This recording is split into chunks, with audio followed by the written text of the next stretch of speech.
Hello everyone. मला सगळेजण बोलतात की बेंटो केक एवढे महाग का असतात, एवढीसा तर असतो 250 ग्रामचा तरी असतो, तरी पण एवढा महाग का? कारण जेवढा छोटा केक असतो तेवढी डबल मेहनत असते. असं वाटतं छोटे छोटे केक, पण त्याला प्रॉपर नीट कोटिंग पण करायला भेटत नाही ना, फिनिशिंग पण द्यायला जमत नाही. एवढ्याशा केकवरती नक्की काय काय डिझाईन काढायची ते सुचवावं लागतं. म्हणजे प्रत्येक गोष्ट त्यामध्ये प्रॉब्लेम असतातच.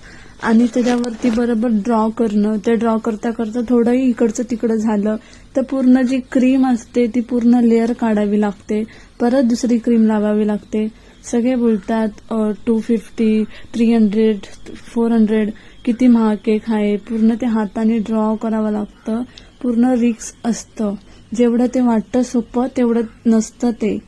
आणि छोटे छोटे केक बनवायला जास्त मेहनत लागते, जेवढे मोठे केक बनवायला मेहनत नाही लागत. त्याच्यावरती डिझाईन करणं, सगळ्या गोष्टी खूप विचाराने केल्या जातात.